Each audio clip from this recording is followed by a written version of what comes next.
All right, everyone, welcome back to Quick Coffee. Another week, another episode. We are back here recording, and I'm super excited to dive into today's topic. We will have to start with a different topic first. Of course, many listeners are going to expect that we talk about the new iPhone as we have done in the past, but we're going to come to that in a moment. Over to you, Felix. How's it going? Doing good. Good to see you, Pat. And it's nice that we, take time to bring back Quick Coffee. I think that's been a project we've now been doing for 3 years, 4 years. Insane. Now, like looking back into like the early Quick Coffee episodes, you can clearly tell, we've been, we usually had a lot of tries and errors to like get this going. And it's so funny, right? I mean, I always love looking at Quick Coffee as our like life journal. You look 100%. back and you're like, what the fuck is that? Like who are these two dudes? Like, I mean, when we started, you didn't even have kids, man. I mean, that's insane. Now you have 2 kids. What's going on?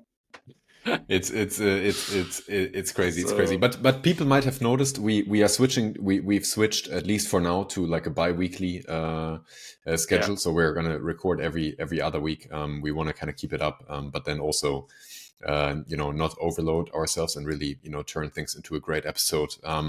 In the past, we have always covered every major Apple release with a hot take from your side. I mean, you're now known for hot takes on interestingly enough, like Figma. I have an unexpected hot take today that I would like to share, and that is the new Stripe logo. Okay, wait. Let's start there. Before you give the design opinion, it tells me nothing. It is the most boring product. It's the most boring logo for an absolutely amazing company I have ever seen. I think it's genius. Do you think it's genius? I mean, I can tell you why. Okay, so my take is there's one meaning that I can find, which is kind of like this shape going up. And I'm gonna pull it up on the screen for people to see. There's this shape kind of going up, where it's like, okay, your revenue is increasing, you're making more money as a company. It tells me as a viewer, it tells me no story. But I hope that you can give me. I'm gonna pull it up here while you talk. I hope you can give me the deep meaning of this logo. The best logos in the world are the most simple logo, right? Like think about Apple. It's a simple apple. Like don't overthink it. Like just be incredibly simple and reduce it to the absolute minimum. That's the same Stripe did. They've designed a stripe. That's it. It's a stripe.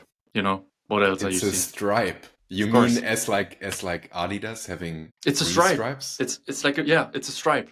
That's it. It's a stripe. And I can tell you why I think it's genius. So first of all, I do believe the logo they had before wasn't that incredible either. So like wasn't the logo, was just an S, right? It was just an S. So like let's not talk about Stripe having those like insane logos, right? I mean, the logo they had initially was an S. The logo they're now having is a visual shape, and it's a stripe. It's like literally a stripe, as we just said.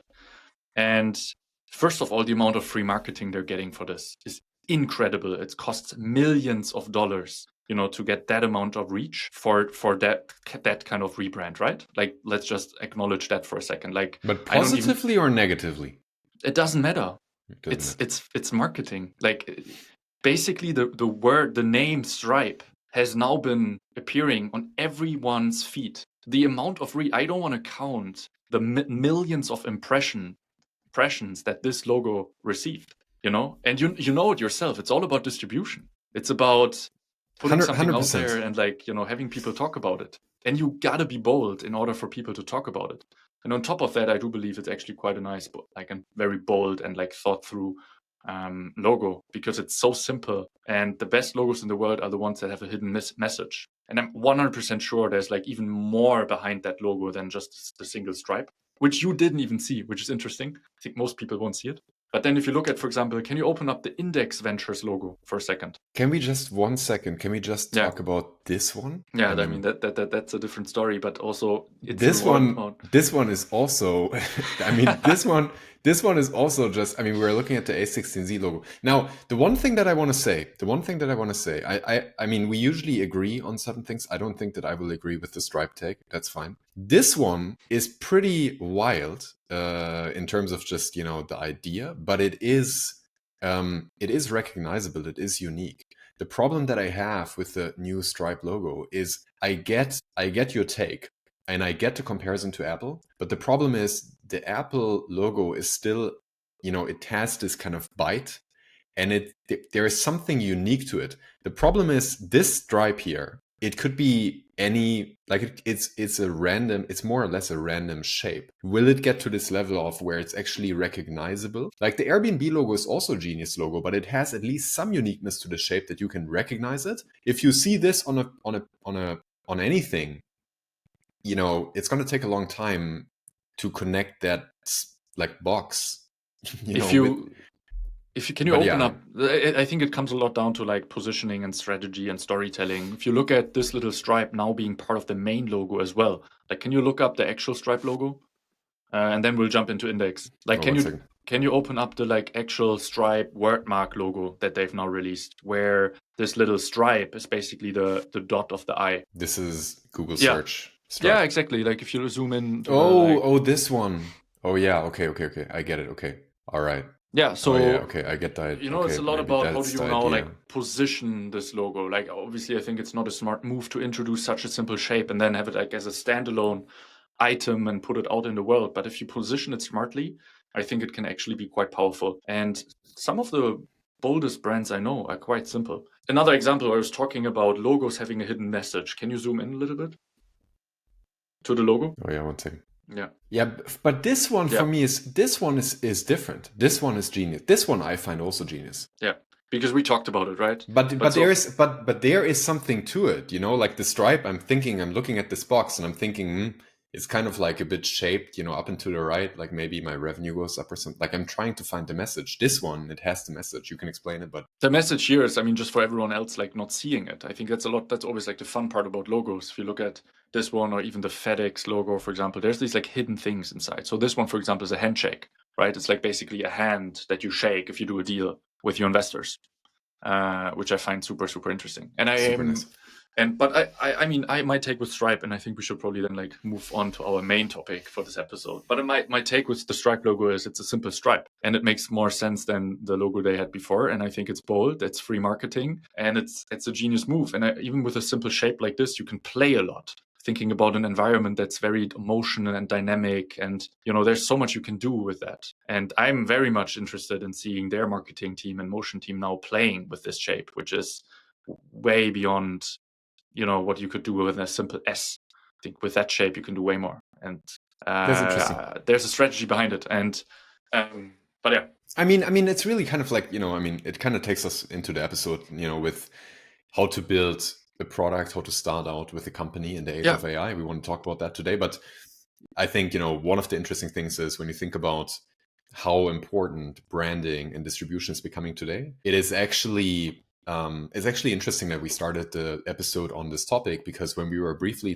talking about the episode topic for today and kind of reflecting on, let's talk about if you start a company today, a tech company in the age of AI, like what, how would that journey look like? And the interesting thing is, if you would go 5 years back, I would have told you that you probably don't want to worry that much about your brand in the very beginning, right? Because you can just, we were even joking, about like people, creating 10 logos, but they haven't even figured out the product. Now the world is kind of changing in that sense that with distribution and branding and the uniqueness that is not software anymore becoming so important, is actually, even kind of my personal opinion has changed a lot around that, in terms of like, you probably want to be spending a lot of time, thinking about your design and your brand and how you're going to present yourself to the world and what values you're going to have, because 100%. The differentiation is not in the product anymore. So all right, let me just say one thing about like building product in the age of AI.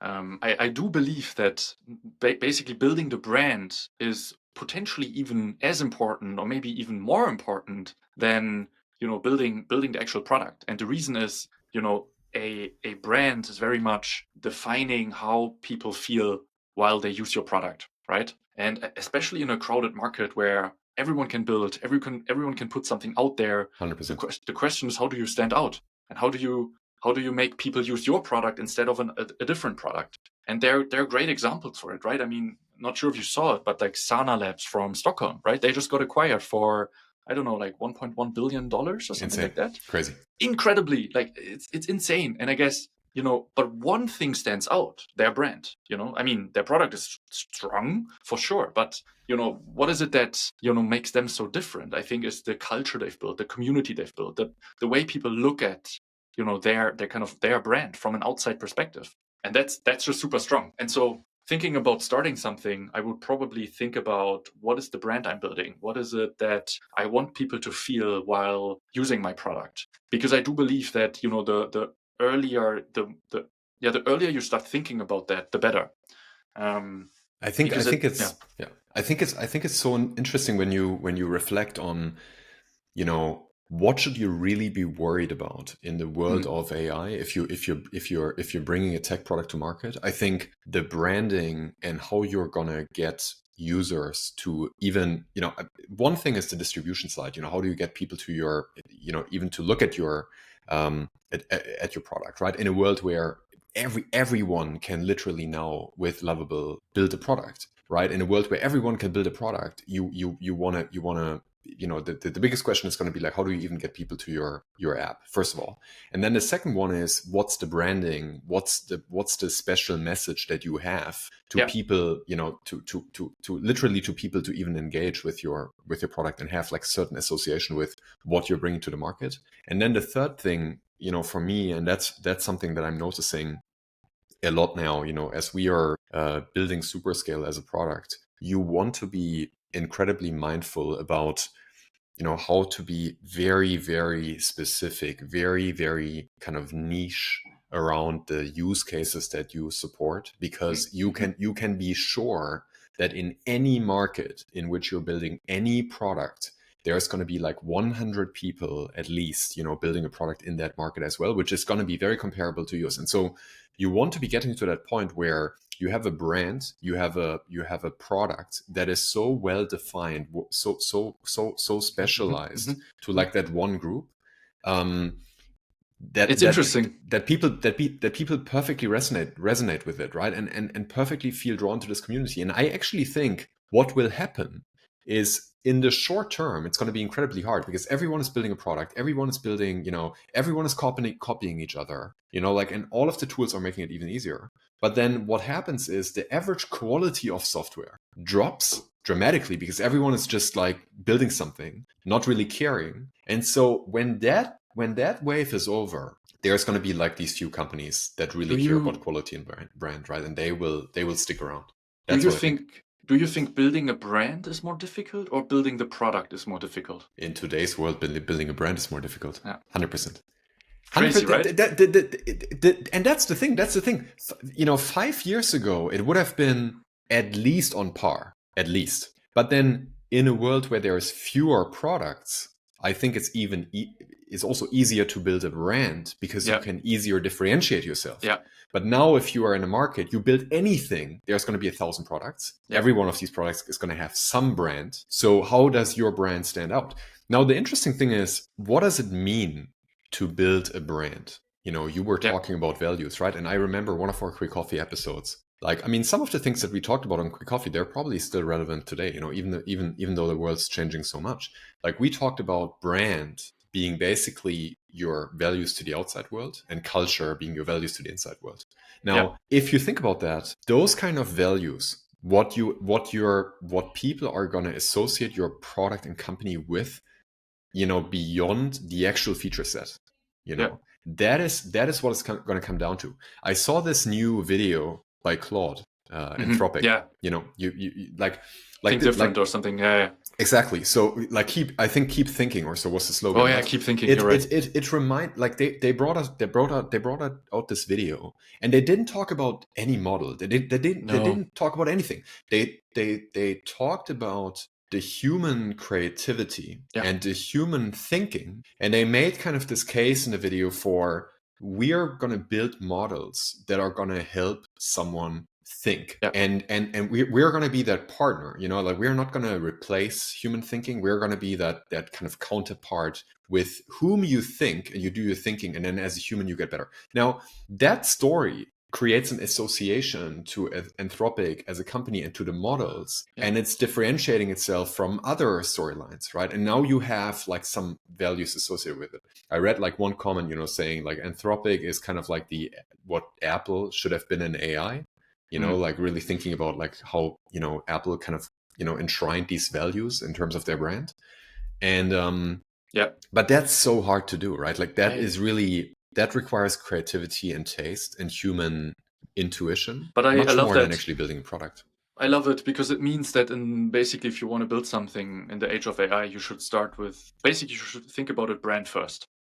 Your such product, an interesting thought, right? I mean, it's so different from 5 years ago. Your product is one part of your brand, but it's just one part of it, right? Honestly, I mean, I'm very radical here, right? Like if I start a company in the future, I can promise you one thing. You did it like this always. You literally started with the logo. The way I would do it is I would sit down and would think about what is the brand and the feelings that I want to design and I want to experience people while using whatever I'm building. And then I would think about, all right, how do I now translate this into every single touch point with my kind of future customers? One, the office space. If I have customers visit my office, 100%. I want them to feel the exact same feelings that they feel when they use my product, right? And it's at the team offsites that we're hosting, right? I want our employees feel, our values and what we care about when we're on an offsite, as well as when we design the product, as well as when, we run marketing campaigns. Everything has to go back to brand. And knowing that brand is the North Star for everything, that's what you need to start with, because it defines everything. It defines how you build your product. Is it a simple product? Is it an inspirational product? Is it a product that helps you be more productive? Like, what's the core essential value behind that product? And that changes everything, because building the product, we just talked about it, that's no longer the challenge. Honestly, you just use Lovable, you use a different tool, you just build it. What will be the challenging part is differentiation and being authentic and being truly yourself, something people can connect to, and building that up. That's the challenge. So you better start with that and not the 100%, not the product. 100%. I mean, 100%. I mean, for me, there's such a simple question, right? In a world where everyone can, over time, of course, with a certain time investment, build literally anything. Yeah. How do you get anyone to care? How do you get anyone to care about anything that you're doing? Right? What is the bigger interesting? What's the bigger message? Like, the interesting thing is, I talk about this a lot, when I recently sent out an email to, people that signed up for Superscale, and I had, I think people, book 70 calls, because like literally distribution branding is becoming like the biggest problem people have.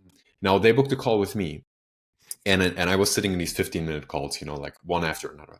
And I mentioned to people over and over again, like the reality is you are now in the world. So if you look like, 10 years back, the reality was there were only so many products on the App Store. So you build a good product, you would have some free attention that came your way, and then you got seen, right? But that's not the case anymore. There's millions of products, on the internet, on the App Store now, and there's hundreds of thousands being built every day. So you have to kind of get to that point where it's like, okay, are we really gonna build something here that has something, some design or branding or some uniqueness for people to start caring, right? And I think that's what it really comes down to. So it is a fundamentally different way for people to even start thinking about building a product, because you get to this point where it's like, okay, you start with how will we even get people to start caring about what we're doing? Should we talk a bit about, people used to talk about most like minimal viable product. Should we talk a little bit about how do you build the most minimal viable brand? The interesting thing is, when I think about the world that exists today, right? It's like you get to a point where you literally have to think about how am I gonna get anyone's attention for anything that I'm building, right? You need to get to that point where it's like, okay, if I like imagine I would put out this product. how would I get anyone's attention to care about what I'm doing? That is literally one of the most kind of like one of the motivating factors for us to build Superscale, because we realized like there's now this world where everyone can build anything. So the only thing that matters is how do you get attention for people to use your product. So you get to that point of like, okay, I need a minimum brand. I need to then, think about how do I get that in front of people, right? How do I get anyone to even, see me in this ocean where there's everyone, so it's a radical mindset shift that people need to have, where you suddenly stop thinking about how do I build the best product, because the best product doesn't automatically win anymore. Honestly, when you really let that sink in, that's one of the hardest truths I had to face this year. The best product doesn't win anymore. That was the case 10 years ago, or 5 years ago. Today, if you don't have distribution, if you don't do marketing, if you don't do a strong brand, if you don't figure out how you get anyone's attention and you get that momentum, you can build whatever you want. No one will see it. Yeah. Knowing that changes everything. I mean, it changes like how you think about it. Again, it even changes how you think about the product. It has impact on everything, right? Because then you think about, we can go into that. We can go into this level of detail, in like a follow-up episode. But it changes about like, okay, do you have a free plan? Do you have a trial? Do you have like an opportunity for someone to try out the product? How quickly can I try the product? Is there any, initial virality in like, okay, I'm going to get to that. I'm going to just, give people something for free to get their attention. And then from there, people might remember me. How quickly do people understand your brand? Is there any personal brand connected to the product? It's probably one of the biggest, levers that you have. Do you have if your product doesn't have a brand, do you at least have a brand as a founder? Like that is an important, are you even authentic as a founder? For your product. So it's interesting. These are the questions that you need to ask. The moment you decide to be an entrepreneur is the moment you probably should start thinking about your own brand, because it will help, if you then in the future decide to build a product, it will help you because you've then been experiencing what it's like to build a brand, firsthand. And even if it's just a small brand, but I think, doing research on, what does it take to build a brand? And I think it's a lot about just like clarity in thought and clarity in values. It's like defining what is important to you. That's the first step I would take. I would think about what is important to me. And the second one would be, what do I want people to learn from, my personal brand or the product I'm building? What's the value other people will get? Because that's also, I think, a big change, for example, with like some of the things I'm seeing in the market. If you're able to inspire people and to deliver value to others, then you're automatically building this like source that people trust. Because if you give me something that I can use to do whatever I want to do, then I trust you because you're a trusted source of information and like inspiration. And I think that is a good way to start thinking about building a brand, because it always has to you always have to deliver value. If you're building a product, you have to deliver value. Otherwise, your product won't be used. If you're building a personal brand on LinkedIn, on X, on Substack, you have to deliver value. Otherwise, people are not listening to you. And you want to develop this muscle, like constantly delivering value very early on. And start small, right? Just like, what's a small thing today I can do that helps others, with something? That I think is like the way to go, thinking about building a brand. I mean, just as we are wrapping up here, right? I mean, keeping it to the 25 minutes quick coffee chat. Isn't it so interesting to think about it, to think about the fact that in basically a world that is now technologically ruled by AI, we're getting to a point where it's all going to come down to it once again, whether you're connecting as a human, right? That is such an interesting, that like ultimately, because everything is becoming AI, the only way that you will get attention is by being like very human towards others and getting to a point where you're like, kind of constantly optimizing for how can I connect with, like, can I get anyone to care and connect with myself on a human level, right? And I find that really interesting. We'll definitely do a follow-up episode on this, like more psychological, like philosophical approach. 100%. I think that could be interesting. 100%. Sweet. All right. Wrapping up the episode here, we started with branding and some logo critique, and then we went into basically, how the world has changed with AI coming to the picture in terms of building companies and building brands and products. And wrapping up here, we hope we hope you enjoyed the episode, and we will see you again in latest 2 weeks on the next Quick Coffee. Thank you very much for tuning in, and let us know your feedback. Send us a message. Thanks, everyone. See you next week. All right. Cheers.